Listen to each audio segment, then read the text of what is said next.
Hello, movie lovers. Welcome to another episode of the Does It Hold Up podcast, where we talk about some of your favorite movies of all time and decide if they still hold up.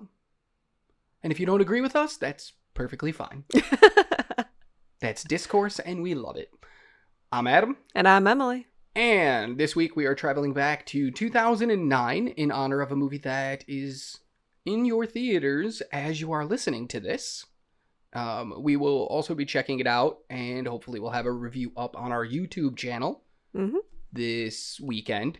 We're talking about Avatar: Way of the Water. Comes out this weekend. So in honor of that, we are going back to 2009 to talk about the original Avatar. Yeah. I gave nothing away. It's just a long movie. It's a long sit. It is so long. I'm not looking forward to the fact that Avatar: Way of the Water is 3 hours and 12 minutes long. Why do they need to be that long? Listen, you don't question James Cameron. Apparently I've not. questioned James Cameron a few times in my life when he puts out new movies. Yeah. And he proves me wrong every time. Oh, yeah. So I'm just like, you want to know what, dude? Just whatever the hell you want to do, just do it. I don't care anymore. Yeah. I'll see it.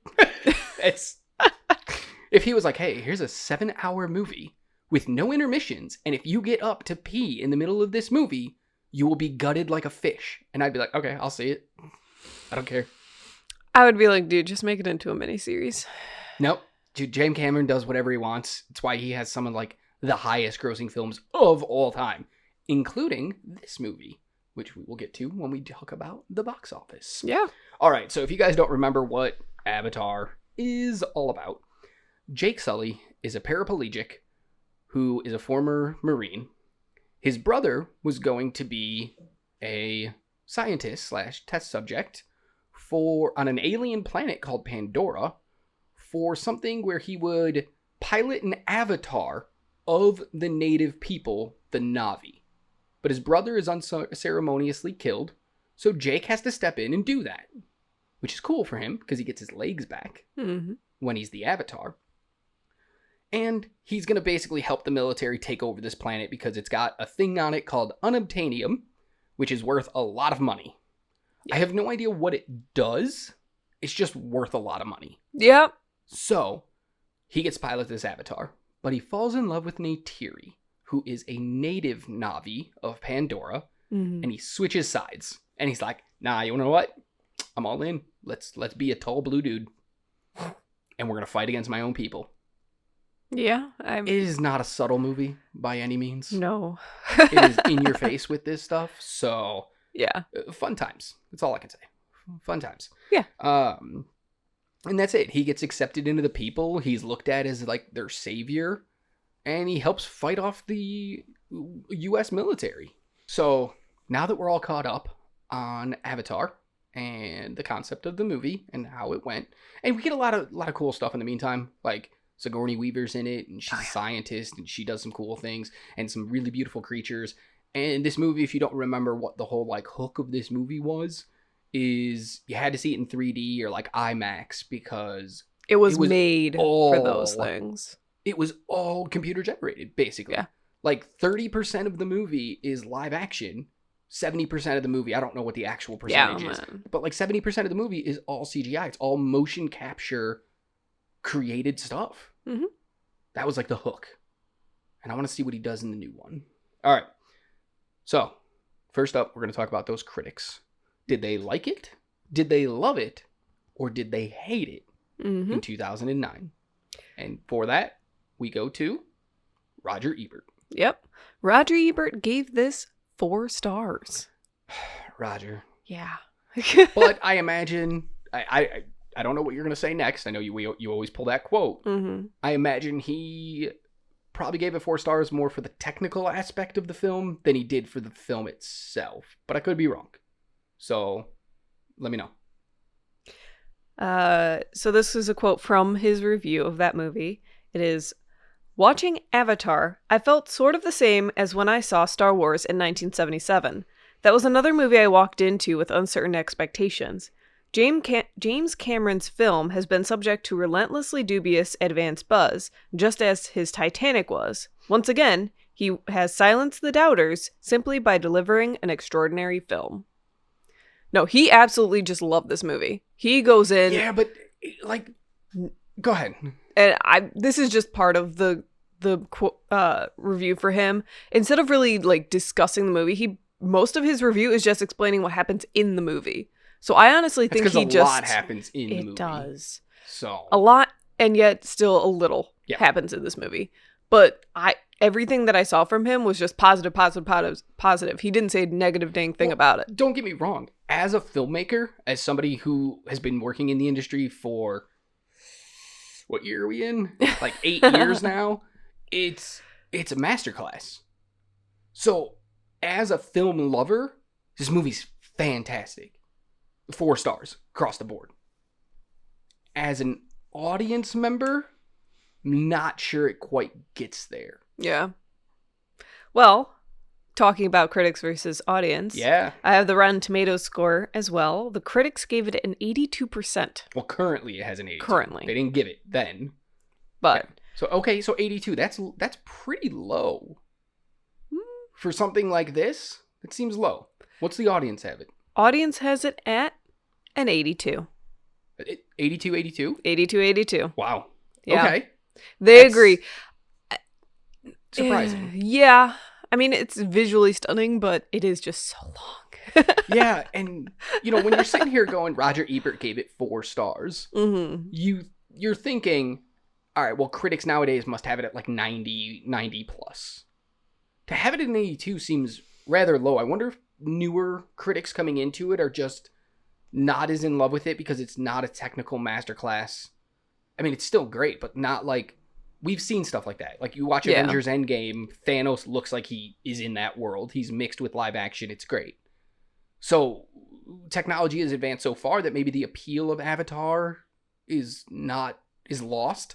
Well, yeah. Some of the newer I mean, critics. A lot of people were wondering if this movie is actually all that good, or was it just a gimmick movie where everyone had to see it and it was so great because it was made for that 3D and that for the IMAX. 3D and the IMAX, it was huge. It was made for that. So, is the movie actually good, or do was we it just have rose-colored glasses on because of the technology? Yeah. Yeah. So, yeah, that's interesting. What else you got?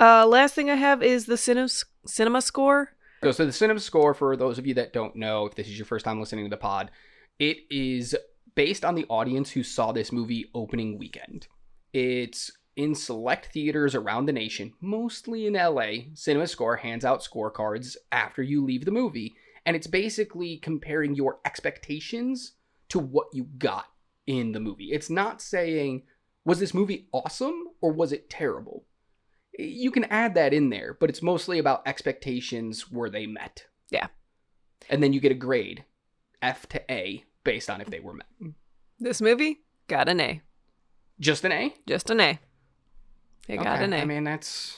They expected a crazy... CGI movie about blue aliens, and I'm actually shocked. I thought it was going to be an A+. I mean, I feel like I got exactly out of this movie in 2009 what I expected to get out of this movie in 2009. I'm wondering if the long 2 hours and 40 minutes or whatever it is... I think it's over 3. I don't think this one is. I think it's just shy of 3. It definitely feels like over 3. I'm just wondering if that hurt it a little bit. It could be. The or drawn-outness of some of the scenes were just like, oh, God, I just want to do the cool flying of things. Let's go. Probably. Okay. All right. So next, we're going to talk about box office a little bit because I love numbers, and I hope you guys love numbers too. And if you don't, that's okay. I'm still going to talk about them. All right. So the box office.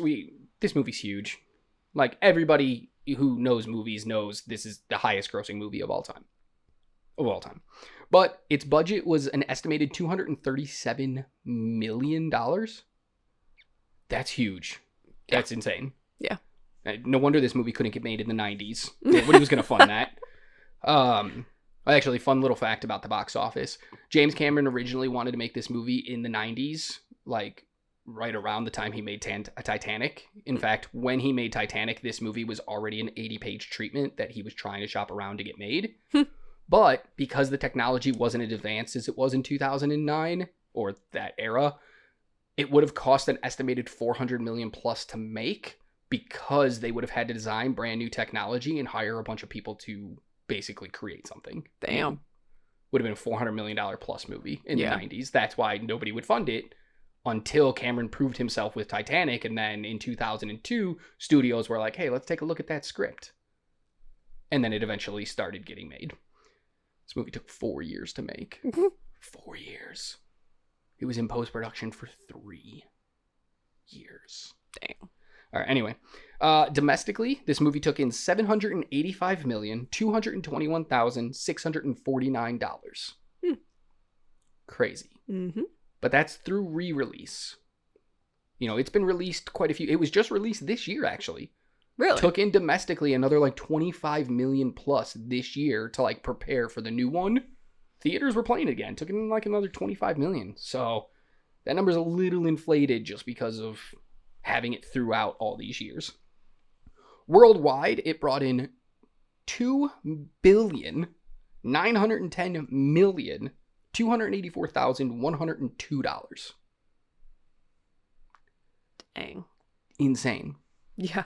When you look at a total box office for like a calendar year for theaters, we hit like 9 to 10 billion, right? This movie did 3 billion by itself worldwide. It's insane. Some other stuff is 2.12 million worldwide, roughly. So it definitely was a bigger movie outside the US and Canada. Yeah. We saw it, we thought it was good, but when you look at it, like 785 domestic is like, that's fine. But, you know, Top Gun Maverick this year also made 700 and something million here in the US. Yeah. Avengers Endgame did like 850 million here in the US and Canada. So this movie definitely had greater appeal overseas than it did at home. Home video, this is insane. Its home video gross estimated $430 million. That is more than some movies make in theaters. That's just its home release. Mm-hmm. Adjusted for inflation. Now, this one's a little bit hard because it's adjusting the entire gross for inflation, even though not all of this gross came from 2009. Yeah. But adjusted for inflation, it's $929,879,724 domestic. It's almost $1 billion domestically. Yeah. Yeah. This is obviously the highest grossing film of all time. It got that crown from Titanic from 1997. Titanic was the highest grossing, another James Cameron film. This took the title. Then Avengers Endgame came out in 2019 and took the title by like 3 million only. It was a really close race. Mm-hmm. But then this movie was re-released in 2020. Yeah. And then also, or not 2020, 2021. And then also re-released in 2022 so that it could take back the crown. And now it's beating them by like 40 million or something like that.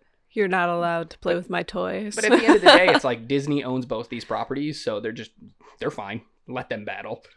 But Yeah. also, Endgame got a small re-release with like some added stuff, but just wait. 10 years from now, when Endgame gets another release, it'll take the spot back. Easily. Oh yeah, absolutely. What I'm interested to know though, the last 2 films, because James Cameron has only made 2 films since the 90s, 97. Mhm. Titanic and Avatar.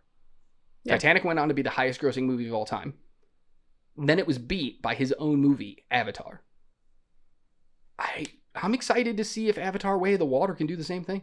Can it keep it going? You know? This is going to be another one of those things where it's like, is it a good enough movie to do it? Or Right, because people soured on the whole premise of it on this many years off. 13 years. Yeah. 13 years. 12 years between Titanic and Avatar, now 13 years. And knowing Cameron- is this one going to be over 3 hours? 3 hours, 12 minutes. Yeah. That might sour people 100%. Well, where it's they're also- like, they'll watch it once to get the experience of it, but then they'll just wait till it comes out. Well, yeah, it's going to be hard too because theaters can't play it as much. At 3 hours, you're losing at least one showing a day over the entire day by having it be so long. Yeah. So it's going to have legs. It's going to have to play a long time. But again, his last 2 movies, this is why I don't doubt him. Like, I don't know. It's weird. That's why we wanted to talk about this one, though, because there's so much going into Avatar Way of the Water that it was like, God, we got to get into it. Mm-hmm. All right. So, next up is characters and actors playing those characters. Mm-hmm. Why don't you go ahead and walk us through who you want to talk about? I want to talk about Grace, played by Sigourney Weaver. What do you think? Yeah, first of all, Sigourney Weaver, she's fine. She's great. Love her. She's always good in pretty much everything except for Aliens 3, but we don't talk about that movie. It was a little weird for me, her in this. I don't feel like the role was made for her. And I believe some interviews with Cameron will back me up because he didn't want to hire Weaver because he didn't want it to feel like it was just, well, I'm casting the chick I had in Aliens. So whatever. Like he wanted somebody new, fresh face, something different. And he went back to her. And I feel like it's kind of evident in the movie. This character is written really well, but I don't think Cameron really pushed Weaver to bring something new. She feels very similar to other roles she's played. Even Ripley in Aliens, this feels like a weird offshoot of that character for her. So I think I like the character more than I like Weaver's performance of the character. I would have loved to see an unknown or a lesser known actress go into that role to see what they could bring to it. See, I really enjoy her like chemistry with everyone. That I think is what gets me the most about this character is I love the character. I think she's great. I think she's written really well. I think she feels very realistic. And I think she has genuine connections with the other characters that she's with that grows over time. Yeah. Like you can tell like viscerally she's angry at, you know, the corporate guy whose name I'm blanking on right now. It's all good. And her enjoyment of Jake grows over time, and you can really see that and feel that. So I think she did well that way, but I can agree that it is kind of like a copy and paste. Yeah. And yeah, I mean, that's just a sign of a good actress to like have that chemistry. Like she's a good actress. She was great in this movie. I just think it should have been somebody else. And I think it was meant to be somebody else. Okay. All right. Who else you want to talk about? Colonel Miles Quaritch. By Stephen Lang. I love Stephen Lang. He was so good. He is the perfect military bad guy of like, okay, I'll shoot you if you get in the way. And he means it. Mm-hmm. And like, I felt it when he said it. And then later he does it. And you're like, oh. He plays the badass so well. Good. And it's so convincing. My one problem with him is he's so, like, cliche. I mean, a little bit. But I feel like everybody in this movie, and we'll get into that as we keep going, everybody is very cliche. They are... Sigourney Weaver's character was, I'm a scientist. And nothing else matters. Everything else. Yeah. Yeah. Something about him in particular rubs me that way, where it's just like, you are so one note because you are the bad guy that... Maybe it's just because he does it so well. Could be. That you just don't want to like him. Yeah. Where you're just like, God, you're so one note, I hate you so much. Yeah. But in reality, it's like, he's got like 2 or 3 layers. Mm-hmm. You know, he's not always the quick to just pull out a gun and pop you one. You know, he's definitely buddy with our main protagonist early in the movie because he's like, yeah, you're the best. You're doing it. I wish I had more like you. Yeah. You know, so he's definitely buddy and then we watch him slowly become like robotic of I must complete the mission. Yeah. But also just Stephen Lang, man, just what a brilliant performance in this. Dude, I love a lot of other when things. He talks about how he got this big scratches on the side of his face and he's like, yeah, I kind of like it. Yeah. You know? It makes me pretty. You know, he's like, I could have went home and got fixed, but I didn't want to. Yeah. I like it. Okay. Yeah. Like that's all you need to know about that character in that moment. That's pretty early on. Yeah. And then he lives up to that. Yes, where he it's does. Just like nothing stops him and it's great. Going on, we're going to get to our top 2 of Neyteri by Zoe Saldana. Yeah. Listen, people love her. People love Zoe Saldana. Yeah. Saldana, whatever, however you pronounce her name. Yeah. People love her. I don't get the hype. I have never gotten the hype. I think her best performance is when she smacks Jack Sparrow in Pirates of the Caribbean. And I'm good with everything else that she's ever done, not having her in it. I never see the appeal of her. I don't think she adds anything. Mm-hmm. Like, I don't know. I'm not a fan of hers. And Yeah. I'm not a fan of her in this movie either. I think the character's interesting. It's a huge Pocahontas ripoff, which James Cameron himself will admit to. Mm-hmm. He saw Pocahontas and it was like, hey. What if they were aliens? Yeah, I might be able to do that, but better. I just don't think she brings that much to it. I think she's just flat the whole time. She's very flat, although I love the way she says certain things. But see, I don't. That's the thing. The line reads for me are weird because I feel like she's emphasizing, and I get she's an alien, but at the same time, we need to connect in some way. And it's like, why are you overemphasizing the wrong words when you're trying to get a point across? Because She's English isn't her first language. Yeah, but she God. does it in her own language too. And I don't know how they talk, but again, it's supposed to be like relatable. Yeah. Where I understand what's kind of the context of what she's saying. And I just don't. Because like if she was like, the dog is barking, you want like, the dog is barking. And she'd be like, the dog is barking. And you're like, what are you doing? Why are you doing that? I can't get behind her in this movie. I think the character's interesting, where she's just like, ooh, fresh meat. I'm going to take you home to my parents and make you my bitch. Like, it's a really interesting character. It's a very powerful character. Zoe Saldana just doesn't do it for me. Sorry, guys.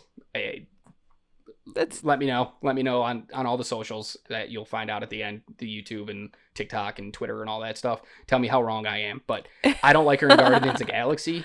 I didn't like her in The Losers. I don't like her in this. She's normally pretty flat on all of her performances, and it's like this movie's kind of hard too because you're like entirely CGI for the entire movie, so emoting probably not the best. Have you seen Gollum in Lord of the Rings, played by Andy Serkis? Like, he in his first appearance in Lord of the Rings, he has way less screen time than Neyteri. Mm-hmm. He might even have less screen time in the entire trilogy than Neyteri has in this movie. Yet I'm connected to that character more. I think the performance is better. I can't get behind it. Some of the other Na'vi, I think, give better performances than she does. Yeah, she definitely is just flat. Yeah, but I feel the same way in every movie. Like her as Gamora in Guardians of the Galaxy, same thing. That's pretty much the same character too. Yeah, I'm just like, I don't care. Yeah. So sorry guys, I really just can't get behind her as an actress. I don't think she's great, and it's insane to me that she's part of the MCU and Avatar. Yeah, and you get to watch her again. Yay. Get to watch her twice, because she's going to be in Guardians of the Galaxy 3 and Avatar Way of the Water. So fun. Anyway, what do you think about her and the character? I kind of monopolized this time. I was going to say, I already said. But you just agree? Yeah. All right. I didn't know if you had more than that. Oh yeah, I can see what I've written down. Yeah, I was like, I kind of liked her performance, but her character is very bland. Like, just something about it is just so bland. Yeah, it's her. Yeah. It's fine. All right. What's next? The main guy, Jake Sully, by Sam Worthington.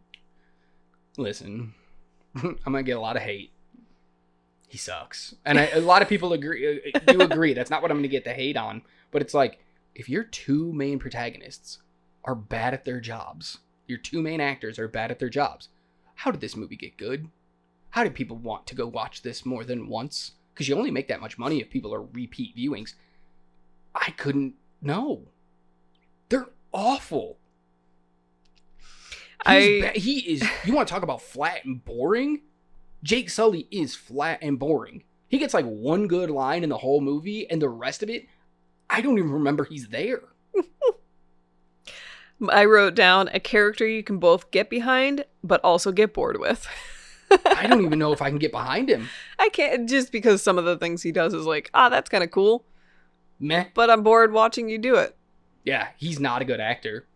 Yeah. The character's cool, though. Like, I like the idea of a paraplegic who gets put into an avatar who can move freely and stuff, and that whole idea of, like, what kind of freedom that must be for him now after all these years. And just the idea of his character, great.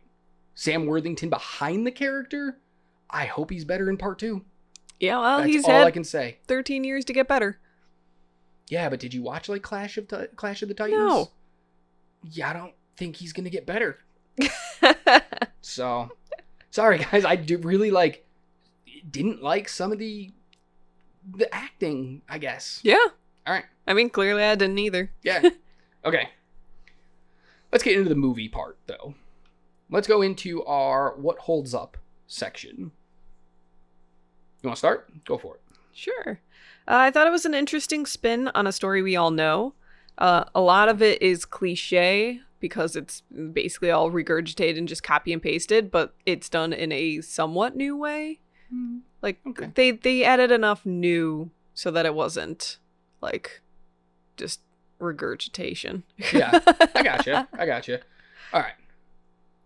What if I told you the one good thing about this movie is the visuals? I have that written down as well. It's like, it's stunning. Yeah. It's such a cool world, right? Mm-hmm. Like, I want to go there. That's why they go there. That's why they made the world in was it Disneyland or Disney World? Disney World, I don't know. Where one of those where you can go to Pandora? Yeah. Yeah. No. I want to go to Pandora. I don't want to go to a screen. I want to go to Pandora. I mean, they have like figures. Yeah, but if I touch the flower, does it shrink? I don't think so. Yeah, but it might poison you. It's fair. I wrote down interesting design for both the world and the animals, both beautiful yet deadly. Well, the world's not deadly. The world can be deadly. Sure. Like what though? You don't know? Touches everything and doesn't die. But that's because he's in his avatar body. He doesn't even get their hurt. Physiology is made for that world. I don't know, man. If you touched it as a human, you might die. Well, he does go out as a human. So do others. They don't die. Yeah, because they don't touch everything. The air kills them, though, apparently. Yeah. Which is kind of a really cool thing. Like, I'm glad that they stuck to that in the movie. Mm-hmm. Where it was just like, okay, you will start losing your oxygen in 30 seconds. And in 4 minutes, you will pass out and die. So I was going to say, you pass out in 30 seconds, 4 minutes in, you're dead. Oh, something like that. I don't remember exactly what was said, but I like that they set that up because then they stick to it in the movie. Like Stephen Lang's character, he constantly is going out into the air. Uh-huh. But like he holds his breath. He holds his breath. Yeah.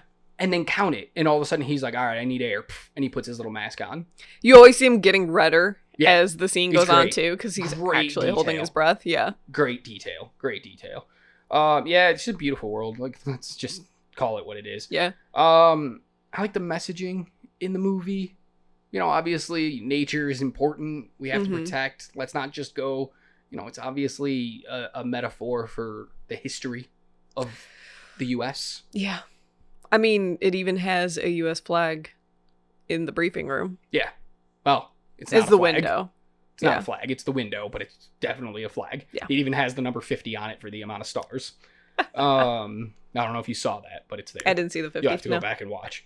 But like the message is great. Protect the environment. Don't just slaughter natives for no reason because you want something that's under their land. Mm-hmm. Like, come on, man. Be better than that. Yeah. So that's cool. And it's also cool. I love the messaging of like, hey, instead of, trying to force you on them, because the CEO guy, the smarmy guy, even mentions like, we tried to give them medicine, we tried to give them religion, we tried to teach them, and they wouldn't accept it. And it's like, instead of doing that, Jake goes and learns from them, and then they share the learning instead of forcing it.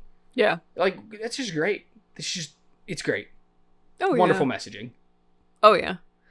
I put that the main character was a good choice of like the style of character. So like a paraplegic Marine. So it has no idea anything about this world. We get to learn about this world through him and his experiences in it. But it was done more naturally than a lot of other movies do, where they have that, this is your character that you have to like follow because we need to tell you a whole bunch of exposition. Yeah. But it was like, this kind of makes sense because none of the humans actually really know what this world is like until he goes with the other Na'vi and they teach him, and it's like, oh, that makes sense. We're humans, we're learning from the Na'vi like he is. Yeah. So I thought they did a pretty good job with that. Also with the whole paraplegic thing where And obviously it makes more sense with sympathetic right off the bat. well, You know? I was going to go more for the whole, it makes more sense that he wants to stick with his avatar body because he can actually move. Yeah. So I could see why he becomes addicted to that world we're rather gonna get than into ours. that a little bit later in the doesn't hold up section. Oh, okay. I like the scientist. I like the character, but not just Sigourney Weaver's scientist. Also her little counterpart, Norm. He's I love great. Norm.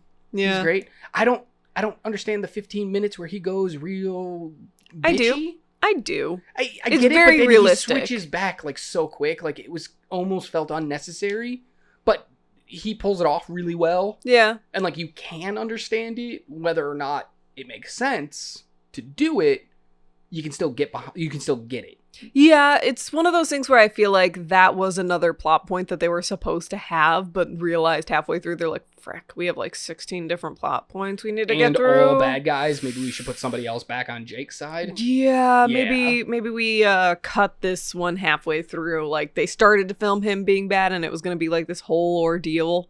And then we're like, we don't have time. Right, for like that. it was something that was left over from an early draft Yeah. that they just forgot to remove and Yeah. they just left it in. So like, but he does a really good job with it, and the character's really cool too because it's like he's not the main scientist. He looks up to Sigourney Weaver's Dr. Augustine. And like he just loves this planet. Oh yeah, he knows the language. Right, like he is all about it. Has spent so many hours doing pre-dives. Like he is so ready for this. So Yeah. it makes sense to me that he's jealous. Yeah, of, like, they just should have, like, I'm not mad that they did it. It's like, if you're going to do it, though, do it. Yeah, like, go focus on full it, in yeah. on it for a little while. It was just so, like, I hate you, and I'm jealous, and ugh. And then literally the next scene, he's like, let me teach you the language and show you all the good things. I was gonna say, like, what at are you least doing? Sigourney Weaver's character of Grace, her transformation makes more sense because it's like, she doesn't like me, but now I can get her what she wants and in with the people again. Yeah. So she's being nice to me. Exactly. And he even explains it like that. And it's like, okay, yeah, that makes sense. Exactly. So I really liked that whole character. I think he was great. Side character. Yeah. I- That's pretty much it Huh. for me. Do you have more? Yeah, hold on. I have hair in my mouth. Dog hair in my mouth. My other thing is that this movie is beyond colorful, but that kind of goes along with the world that Yeah. it is. But they didn't have to make it as just bright and colorful as they did.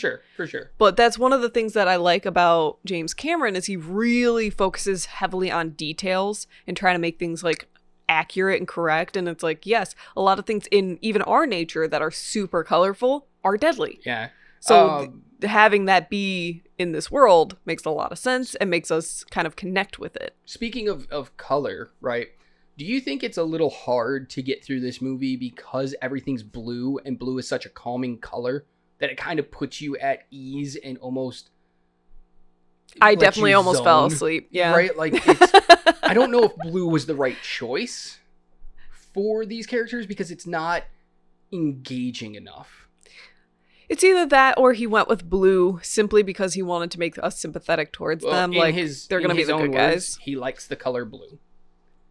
That's always a thing So- I love talking about when we're like when you have to discuss a book or a movie in like great detail and everyone's like, why do you think they chose the color blue? Well, blue means this, this, this, and this. And then you just go to the filmmaker or the writer and they're like, I just like the color blue. Well, it finally happened. Yeah, he said there was other reasons, but mostly it's because he just likes the color blue. Yeah. I just feel like it kind of could be a detriment because it's a little bit too calming and is weird. So I don't know. Other things that I have, I like the confrontation Jake has at the end of the movie with, like, towards the end of the movie, I should say, with the Na'vi, when it's kind of like, yo, y'all need to leave, and they're like, get out. And then the whole battle happens, and people are killed, and the way Neyteri's like, leave, and don't ever come back. Yeah. And the way he's, like, hurt in that moment, and then also his rousing speech at the end. I love that he gives it in English and just gets it translated. Yeah. Because it's like, yes, he knows the language, but he couldn't get as impassioned in their language. He couldn't say exactly what he wanted to say in their language. So it's just, again, that small detail of like, he reverted back to what he knows so he could get his point across. Yeah. And I love it. I also just like the whole idea of him switching sides, but like not for no reason. You know, if we're going to compare this to Pocahontas, it's like John Smith switches sides because she sang a song. Reasons, like Colors of the Wind, I guess. Where this one at least makes sense. He's seen the world. He's learning their ways. He's ridden those animals. He's like in their world now. He's a part of it. Yeah. So for him to switch sides is like, yeah, makes sense. Oh, yeah. I'm so glad it wasn't just out of nowhere like, oh, well, I had sex with that blue girl, so I'm on her side now. Yep. It's like, yeah, that's part of it, but there's so much more. So much more to it. Yeah. So I do appreciate that they expanded on that from the Pocahontas movie. Yeah. And I really like, I have actually quite a few more things. Looks like 3, actually. Hold on. Only 3. I really like the end battle. I think it's smart. Mm-hmm. I like that it's split between on the ground and in the air. I think the air battle is awesome. I like that the world itself is like, hey, we're getting fought, so we're going to send animals. We're going to send the creatures who get involved. And I like that the Na'vi are just, they're so outmatched. And the movie doesn't try to hide that. It's not like, oh, we have the advantage because we surprised them or whatever crap. It's like, yeah, you had the advantage for about 30 seconds. Mm-hmm. And then it was just like, nah,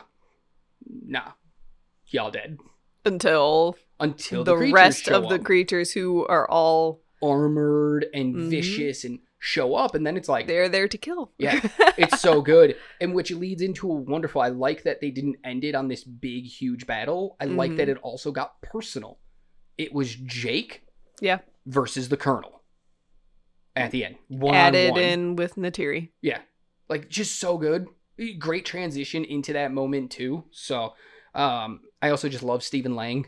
We're not going to really talk about him that much later, so I just wanted to get him in here. But what a great actor. What a great character. Really, like, what works for him as a villain for me in this movie is he's a soldier. This is his job. Can I fault him for that? Right? Like, he's a bad guy, but how bad is he? He's just kind of doing what he's told. Sure, he goes a little overboard, but it's one of those, like, he's been a military man his entire life. This is all he knows. Yeah. How much can we really blame him? You blame him for the pleasure he takes in it. Yes. Which is what I think makes him a very interesting character and why I put him in my holds up, because that's so real. You know, I know a lot of military guys and I've met some like that. They enjoy being in the military and they go above and beyond when they're asked to do things sometimes, whether wrong or right. Yeah. So I really like him. And my last thing is, I like that it has some heart in it. It's not just go get mineral, end battle, stuff happens. You know, like it's actually like, here's some scientific stuff and it's on this, and we're showing you this pretty world, this big beautiful place. But don't forget that, like, there's some heart. The guy who Neyteri, I don't remember his name, Sute. He was supposed to be like the Grand Elder guy. He's supposed to take over running the Na'vi with Neyteri by his side. Yeah. And this new guy comes in and you feel his pain. Like that's good. You feel Neyteri's hurt when her father dies. Oh yeah. And tells Jake to leave and never come back. The guy she's mated with. Yeah. Has betrayed them. Because of that. Yeah. Like there's some deep heart in this movie, and I was shocked by that when I saw it in 2009, and I was shocked again when I saw it now. I didn't have as much of a reaction as it sounds like you did. I'm sitting here thinking like James Cameron's Titanic has zero heart for me. It's a spectacle.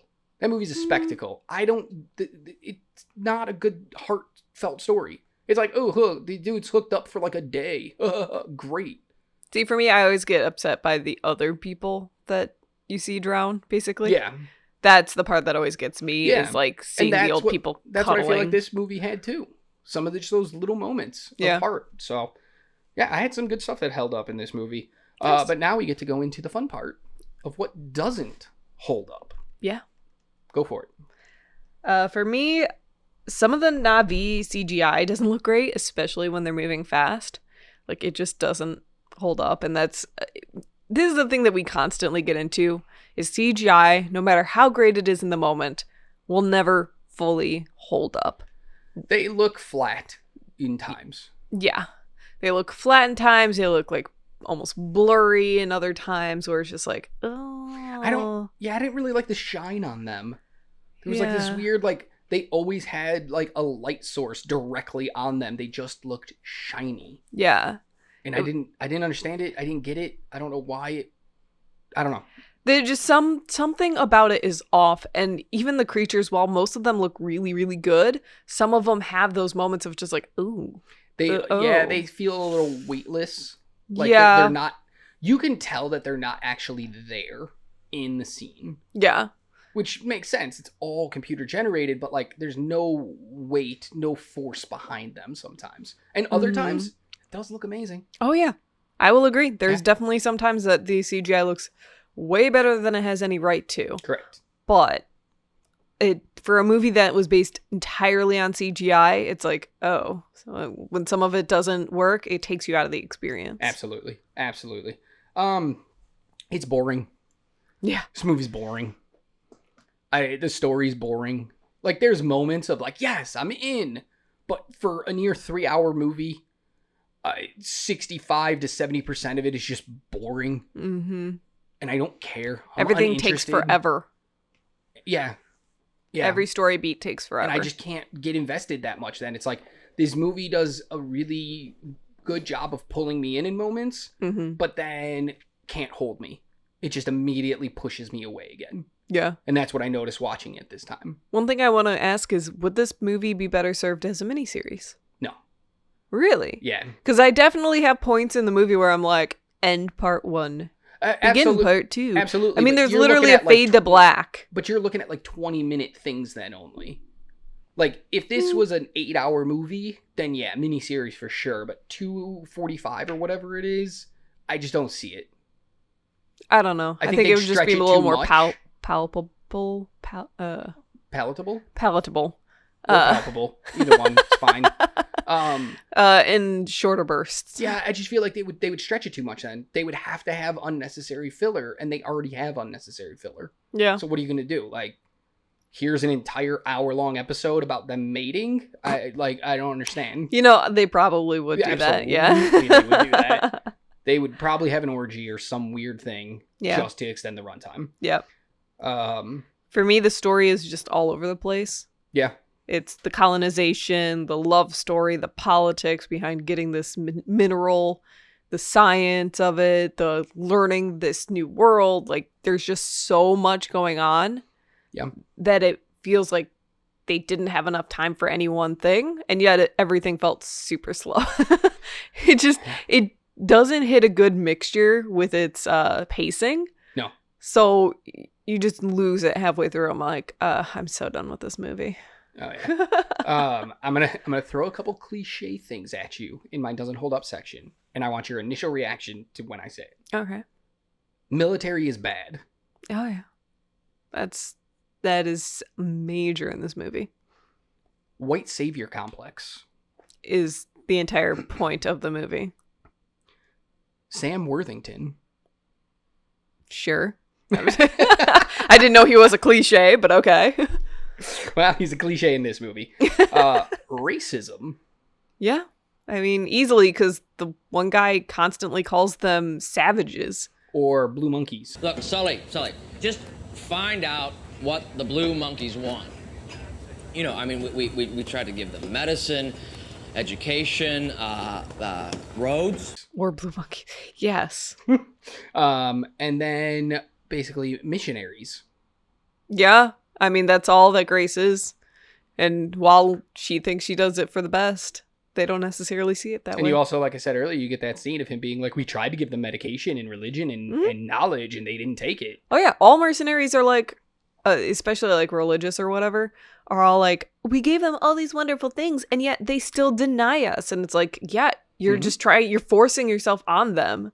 Oh, yeah. They like the way they live. Let them live that way. Oh, yeah. Yeah. So those are just things that I was just like, God, I couldn't. And I didn't like, I don't know. I just hated every single one of those aspects of this film. They just bothered me. Oh, yeah, no. Dude, the main guy whose name, let me 1 second. What main guy? Parker.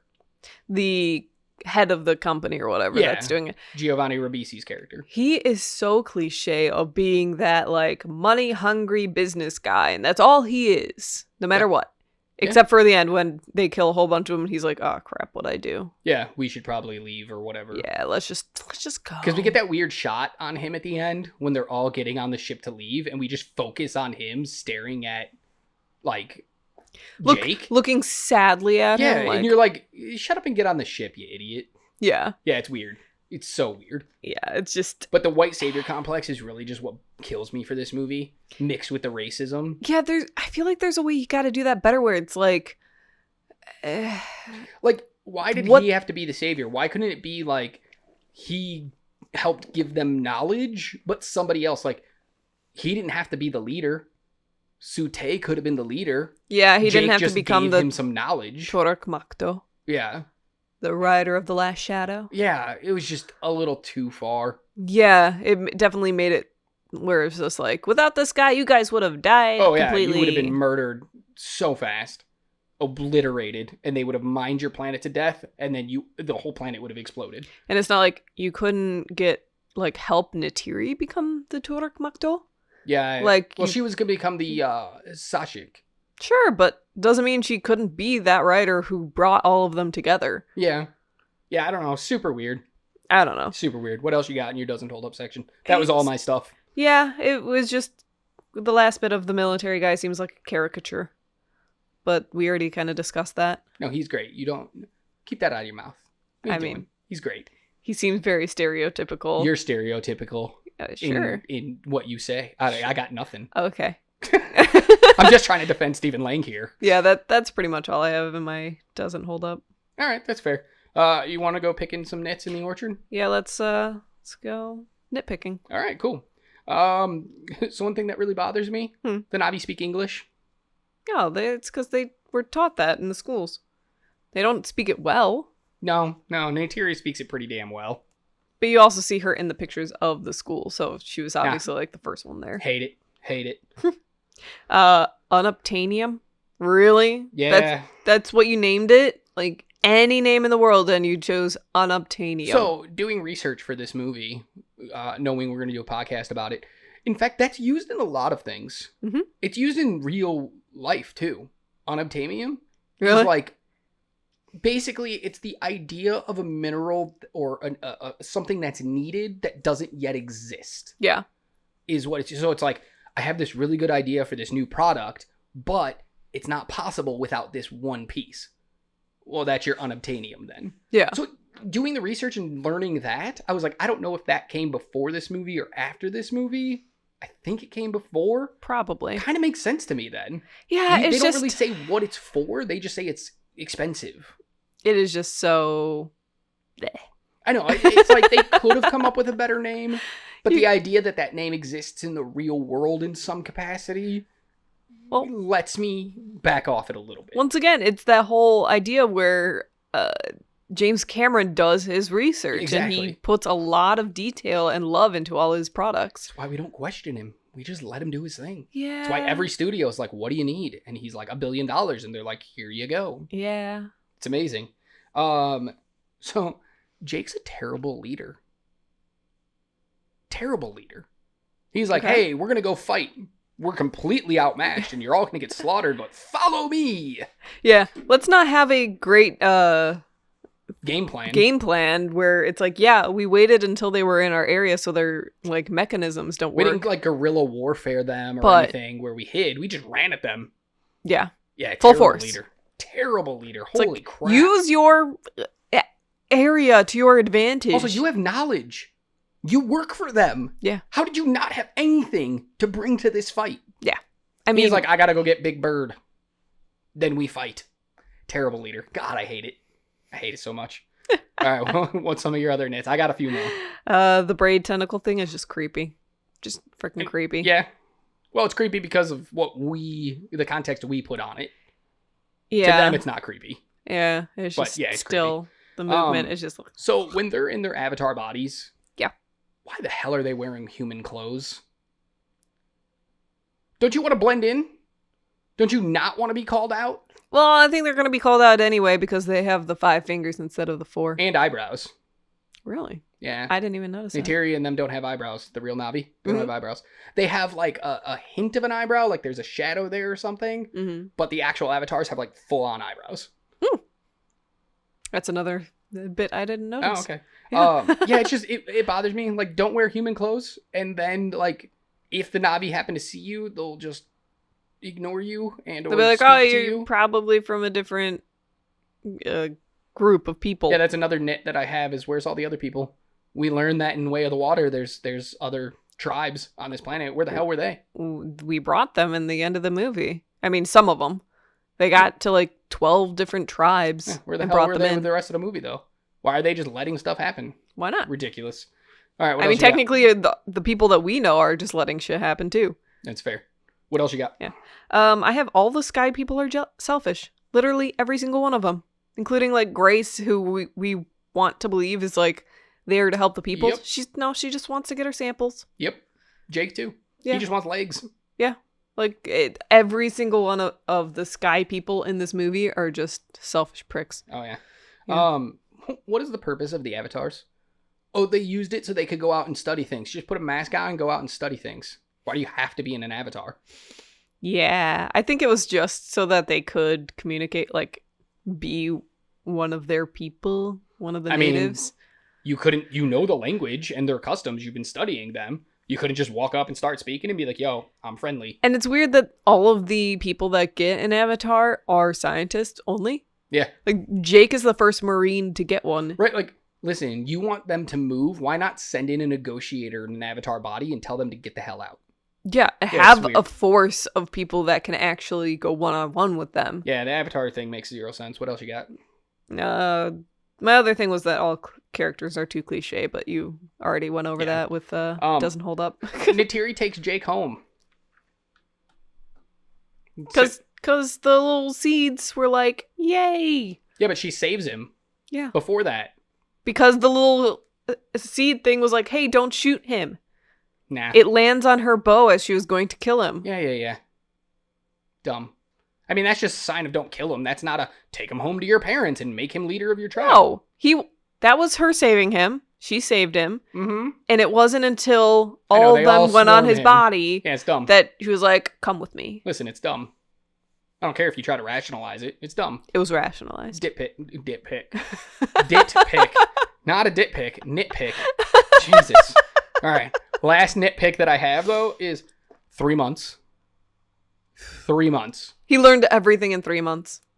And are you serious? Yeah. And they hook up on, like, the second day. Like, it's like third date hookup. Of, like, mating? Yeah. No, that is, like, after he gets his wings, basically. Yeah, it's like third day. No, Yeah. that it's not. Also, time isn't portrayed well, but you can see that he has a like beard now. It's just 3 months is ridiculous. What a stupid time frame to put on that. Oh yeah, Like, give him a year to really infiltrate and like do some stuff. Mm-hmm. You're like, hey, you have 3 months, or else we're just gonna go murder them all anyway. Well, then what are you waiting for? Just go murder them all. Yeah. If that's the end game, just do it. My last little nitpick is what happens to the avatar body while Jake wakes up in the real world? it sleeps. It just lays there, and none of the Navi are like, what the hell is happening? It sleeps. Yeah, it's weird. All of the Navi know who he is. Yeah, they all know he's like an avatar, but like nobody seems to like, except for Sute, seem to care. Yeah, they didn't really seem to care. Hate it. All right. Because Awa chose him. Clearly. Yeah, whatever, AWA. Do your research, AWA. There is a fan theory out there. Yeah. That Awa actually brainwashes Jake into saving the planet. So that he was all like, I'm going to complete my mission forever, until he mind melded with Awa. Mm-hmm. And there's a theory out there that she brainwashed him. Listen, whoever made that theory, you're wrong. All right. Defeats the whole purpose of the movie. Okay, on to questions. I actually don't have any. Questions. I got a few. Okay. 2, to be specific. Why did this movie make so much money? It was a gimmick movie.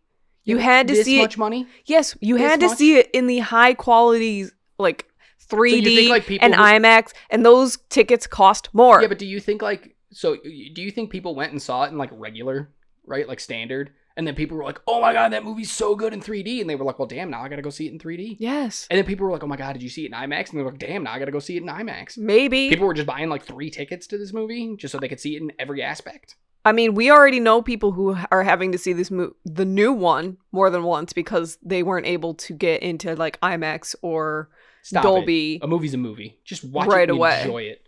Last question. Yeah. Oh, I'm sorry. I have 2 questions. 2 more questions. Oh, so you lied. They're kind of together though. You They're lie. They're like a conjunction question. Was Fern Gully better? Yes. Was the Lorax better? Yes. Because it's all the same story. Did you actually know that you can see the Lorax in this movie? Well, the book Lorax in this movie. Yeah, somebody picks it up or something, right? Yeah, it's in the like flashback of the school scene. Yeah. Grace is seen reading it Yeah. to the kids. So basically, this movie's just 3 movies. It's Pocahontas, Fern Gully, The Last Rainforest, and The Lorax. Yeah. Don't with nature. Got it. Yeah, obviously. Yeah, that's it. That's literally what I thought the first time I saw this movie, because Fern Gully is one of my favorite kids' movies, one of my favorite animated films that doesn't get as much love as it should. But it's the idea of, like, in that movie, the guy shrinks down to become a little fairy Yeah. to hang out with them, and then has to be the white savior and protect their home. Yep. I see what you did, James Cameron. I see you. All Stealing right. from everyone. Stealing from everyone. How dare you? But you made billions of dollars, so who cares? Yeah. All right. Google. Fun times with Google. Yes. I have What a do you few. Okay. A lot of the sound effects were lifted straight from Jurassic Park. Oh, damn. That was mine, too. So the dire horse barks like the velociraptors, and the Thanator makes like T-Rex sounds. Yeah, it's The rumbling of- directly yeah. the noise. Yeah. They were just like, we I have think this they- sound file. Let's use it. Yeah.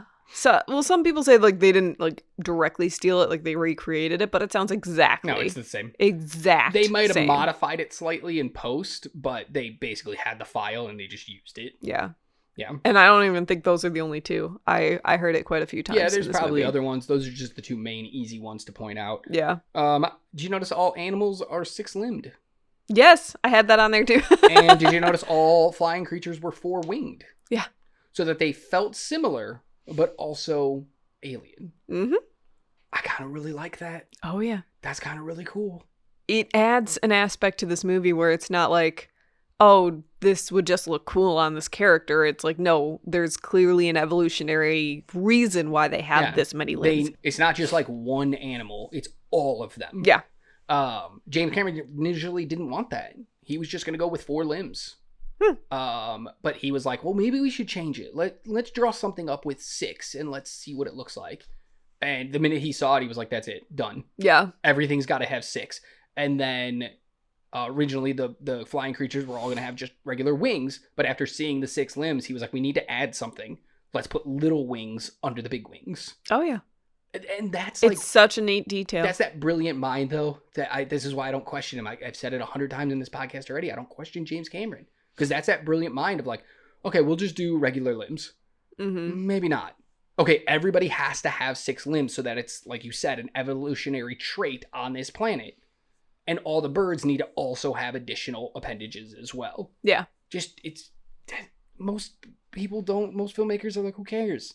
Yeah. It looks, even if it has 4 legs, who cares? It looks way different than everything else. Does the dire horse have 6 limbs? Yes. It has 2 front legs That's on right. each side. That's right. So, most filmmakers would be like, it's blue and it looks weird. And so who cares if it only has 4 legs? And Cameron's like, no. 6. Yeah. So, just really cool. What else you got? Well, I only have one more now. Okay. All of Grace's cigarettes are actually CGI. They never once have a prop cigarette in that Then movie. why add it?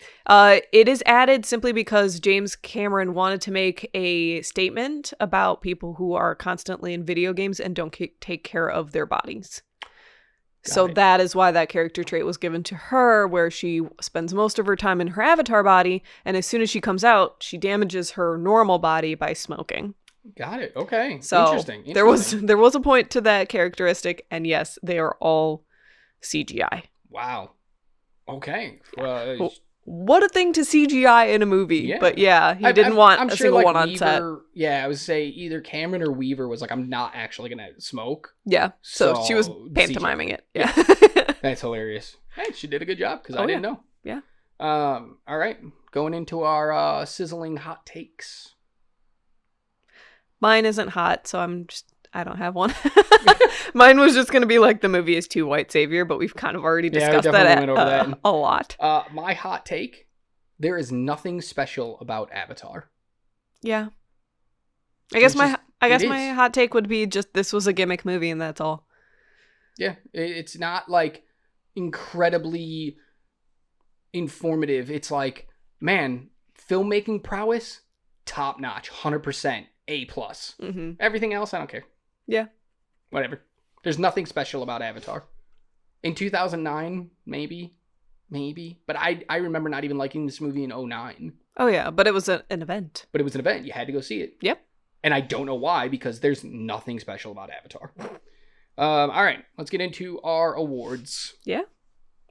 Most replayable scene. For me, it is the end battle when all the animals start to fight too. That is I don't like it because animals die. Yeah, well, they don't... You don't see as many die once Fanitor dies in the end battle. Yeah. Stabbed to death. But that's because it was being ridden at that point. All of the, like, purely nature animals, where they aren't being ridden or being controlled in any way, I don't think we see, like, many of them die, if any. Yeah. Like, the fact that Awa heard you. Yeah. Also, I love that moment. Neyteri, don't give your advantage up. Don't scream that. Yeah. Let it just happen. Yeah. You just like kind of like, hey guys, if you didn't know, creatures are gonna come get you now. Run. Yeah. What a dumb moment. What about you? But yeah, it's a cool end battle. Don't get me wrong. It's Jake learning to fly. Okay. It's so gorgeous. Yeah. It's so gorgeous. I had a very close second though. Mm-hmm. And mostly my most replayable scenes are what's the most gorgeous scenes. And it's where they approach the floating islands. Okay. It's so pretty. Mm-hmm. Like, I could watch it again and again because I just want to pause it and look at fine details because they're there. And they're brilliant. Oh, yeah. And they look so good. All right, so we got 2 new awards for this movie. First new award is the Best Avatar Creature. What's your favorite creature in Avatar? I'm gonna murder the name of it. Yeah. But it's the Great Lenopertex. Okay. Or the Torok. So the flying creature that Jake... The big red bird. The big red bird. Jake flies on him to make him the Torok Makto. He is really cool. I like the really good detail on him when you get up close. There's scratches. I was going to say, the reason why I chose this character is because no matter when you see him, he looks good. Especially when they do the close-ups. He has such good skin texture on him that it's just like, oh, you actually look real in this moment. I felt him, his weight, his presence, anytime he was on screen. And his colorings. Oh, it's so pretty. And even they show like a skeleton head of him, and I'm like, oh, that looks so scary. Like, this was a character well thought out, and I know it's purposeful because it's like the main crux of the movie at that point. But like, I like this character in all that they did with it. Oh, yeah. I also really enjoy the moment where he's like, this is the baddest cat in the sky, so he wouldn't look up. Like, I like that moment. I wish we got to see him tame this character, yeah, but like nobody else ever thought of that. Nah. They're all afraid of him. That's fair. Yeah, it would have been cool to see him tame him, like go on a wild ride of like getting flipped and thrown off and like all that stuff would have been cool. There is another little theory too, that the Torok chose Jake way before this moment, because when he goes to chase him and Neyteri, he's only chasing Jake in that moment. So Yeah, because the first thing when they choose you is they will try to kill you. I have a theory. I just came up with it. Okay. When Jake tries to fly on the, what is it called? Torok? Yeah, Torok, yeah. Torok? He dies. And the rest of the movie is just him dying. That is just a main theory for like every movie ever. Like if it has anything extreme in it, they're like, they died. This is the only way they win. Jake died and he imagines Awa sending creatures. It's great. Yep. It's great. All right, I can see it. All right, my favorite creature in all of Avatar. Yeah. I mean, it's pretty easy to know, right? Like, you know what I'm going to say here. I think so, yeah. What am I going to say? I can't remember the name of the character, but it's the like dog thing that It's the Neyteri Thanator. rides. It's the Black Panther looking thing. Yeah. The Thanator. It's so cool. Yeah. It's terrifying. It's all black. The little creatures, the little ones that attack Jake are just adorable. Like, I want to cuddle And yet them. so scary at the It's same so time. terrifying. Like, I don't care. I'll cuddle you anyway. They And give- then, like, the big one, like, how is he not the most badass creature on this planet?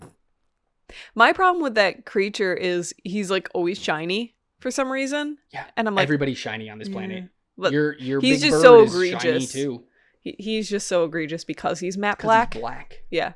That's why. It's because he's like just all that black. But I also Although I think- love the fact that his like face flaps can like they pull back to growl and Yeah. then they can like go up when they're Yeah. like I'm gonna attack you. What's cool about There's a him lot of detail in is this he's not just a character. bird. Just Yeah. saying. He's got like levels. Got levels. And I like that at the end he's like, yo, Neyteri, get on. Yeah. You're gonna get me killed, but you know what? Screw it. Get on. Yo, Neyteri, let's go kill this dude. Let's go get him. Yeah, it's insane. But he's just a really cool design. Like, Yeah. So cool. So cool. Yeah. All right. Next award is another new award. It's the Abraxas Award. If you guys don't know what Abraxas is, Balaam Abraxas is the character Eddie Redmayne plays in the movie Jupiter Ascending that no one saw. I bring life. Yes. Oh, God. And I This take award it. is for overacting. And this Yeah. is an award we might keep going forward because there's always somebody in every movie who just chews the scenery. Yeah. Do you have somebody? Who's I'm your not award going to? Sute. Pretty much any time Oh. before Jake becomes the Torok Makto. Wow. Like, he is super hard the entire time. And then Jake comes with the Torok and he's like, ah, crap. Okay, well, we'll be friends now. Wow, that's shocking. I didn't think any of the Navi. I thought he was a little much. Yeah, apparently. I had two that immediately stood out. Okay. Second place, Mhm. Stephen Lang as Yeah. Colonel Miles Quaritch. Yeah. Dude, he chews that scenery so hard. I know, but he does it so well. So I know, that's why couldn't he's my choose him. two. Number one, though, is Parker, played by Giovanni Ribisi. Yeah. Dude is just in a completely different movie And loving it. and loving it. He is just, I'm sorry, what are my lines? Oh, okay, cool. I'm going to say these 3 sentences over a 5-minute period while I'm screaming and playing golf and just acting like the biggest asshole on the planet. And he chews that scenery like he hasn't eaten in a year. Yeah. He's like, wait, I get to be an a-hole in a movie? Mm-hmm. I'm so there. Oh, he's so down for it, and he's so good at it, and I love it. Every time he's on screen, I'm just like, yeah, buddy. Give him more to do. Get that money. Yeah. Get that You're paycheck. earning your Get paycheck. that paycheck, buddy. Yeah, I love him in this movie. I love him so much. He was going to go into my holds up section, but I had to pull him so I could talk about him at this award because I love him in this movie. He's so funny and racist. And like, you hate him. Yeah. You hate him. But at the same time, you're like, I kind of get you. You totally don't work and are racist and horrible. But Like, you want to have a beer? But I totally just want to watch you do this the entire Yes. movie. Yes, Like, exactly. I am transfixed. Love it. Love Yeah. it. Okay, next up, the Jar Jar Binks Award for the thing that held up the worst Mm-hmm. in the movie. Mm-hmm. What do you got? The story. It is just so all over the place and so very cliche that I'm just like, just show me more flying. I just show me more flying. Show me the pretty things. Yeah, just show me. You guys are talking, and I'm just looking at the background, looking at the pretty things. Yeah, that kind of goes hand in hand with my award. My award goes to the uninspired concept of this movie. Yeah. I think Cameron was just like, I'm going to make a really pretty movie where everything is CGI and motion capture, and everything outside of that, he just didn't care about. Mm. So I just feel like it was a very uninspired conceptual movie. Yeah. So I don't know how we're going to visually represent these answers in the YouTube video for this, but I can't wait to find out.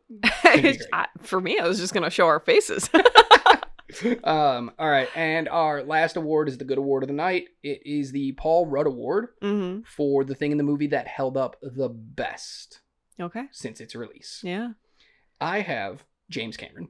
Okay. As a director, his style's there. He pushes the boundaries of filmmaking. Like, this man he doesn't miss. Whether you like the movie or not does not matter. He doesn't miss as a director. And it's why he doesn't have to make movie after movie after movie. He can take 13 years between, and as soon as he comes out with a new movie, we're all going to be fixed on it. Yeah. And this is his, like, tour de force. Yeah, tour de force, his opus. Like, It's just, this is his thing. It's why he's revisiting it. Yeah. I mean, I feel like this kind of filmmaker wouldn't revisit something he doesn't absolutely love. He's only ever revisited the Terminator and Avatar now. Yeah. So clearly he's invested. And he's the best thing about this movie because no other filmmaker is giving us this movie. They're just not. True. It's not a slight to any other filmmaker. I have a lot of favorite filmmakers. True. But no one's given us this movie except for him. Yeah. So others have tried, others have failed. Yeah. Russo brothers. Calling you out. Wow. Okay. Wasn't going to name any, but all right. They tried. They tried to do some stuff. Well, so, anyway. My Paul Rudd Award goes to the world building and design. It is just so unique and so beautiful. Things just work and are extreme enough that we can be transfixed upon it, but familiar enough that we can understand it. Yeah. Yeah. So I think it did a really, really good job with that. And that's the part that holds up. That's why it has its own park, part of a park at one of the Disney parks. It's just so pretty. You're not wrong. That was almost my answer, but I was like, I want to go something a little bit different. But again, without my Paul Rudd Award, your Paul Rudd Award doesn't exist. So I mean, without your Paul Rudd Award, none of this will exist. Yeah. This podcast doesn't exist. But they kind of just go hand in hand. Like, he's a brilliant man who created a brilliant world that people are desperate to revisit. Yeah. So, okay, final thoughts. Start us out. Okay. This movie is, like we said, beyond gorgeous. Really well thought out. If it was just about this world, I would be all for it. However, it lacks in story and characters. The story is just bland. It's been done before many, many, many, many, many times before. All the characters are cliche and most of them are boring. Like, our main two characters, we just don't care about because they are boring. So for me, this movie was a gimmick movie where the great CGI at the time and the fact that it was made in like 3D and it was crazy, you had to see it in these high resolution because it was so amazing, got this movie to where people like it as it is. But without all that, it doesn't hold up. Like, other movies have done the CGI, done it almost better at this point. So the one thing in technology, so yeah. Yeah. So the main thing going for this movie has been outdone.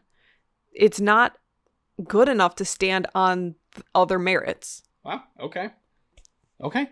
I'm not going to harp too much on the movie right now on my final thoughts. I'm just going to say a few things. The story's basic. It's boring. We already talked about that. Mm-hmm. The world creation is stunning. It's brilliant. It's unlike anything I've seen on screen before. In 2009 and 2022, it's got so much good going for it and so much bad at the same time. Mm-hmm. And honestly, I have no idea if it holds up. Would I watch this movie again? No, it's not a movie for me. I don't enjoy it. Yeah. But do I think it's a good, well-made movie, yeah, it's good. It's just not my cup of tea. Yeah. I'm split. I don't know if I was pushed, if you said I have to have an answer or this podcast will never end and we will just sit here for the rest of our lives staring at nothingness. Yes. I'd have to say it holds up. Really? By the slimmest of margins. Really? 51-49. Maybe not even that far apart. Maybe 50.1 to 49.9%. It holds up. And I think it's mostly because James Cameron is a master filmmaker who pushes forward the technology. Sure, movies today look good, but like, let's be honest, there's some CGI in this movie that I would put up against Thanos anytime. Anytime. And there's some stuff in new movies like Avengers Endgame and Infinity War where I'm like, yo, that don't look good. Yeah. And if we're saying this movie is entirely based around its world building and the fact that it's an event, it's something you have to see, I mean, people in 2022 should probably see it. Yeah, although it does not really merit multiple viewings because it's too long. It doesn't unless you take years apart. Like going into this, I was like, I don't really want to watch this movie again. I've seen it, but I didn't hate it. I didn't hate watching it. Especially watching it at home is a lot easier when you can take breaks, pause it, come back to it, dissect it a little more. Like, it's going to warrant some conversation. Is it going to make my top movies of all time? No, it probably sits around 27, 28 on my top 100. But slimmest of margins, it holds up. All right. Crazy, because I hate this movie. Yeah. I'm not a fan of it. I don't enjoy watching it. I actually don't mind watching it. Yeah, that's so funny. It's so funny. You will watch it, but it doesn't hold up. I don't want to watch it, but it does hold up. Yeah. Crazy. Yeah, it was really hard to make that decision this time. I have to stick with what I thought. Absolutely. All right, guys, that's all we got for you on this episode.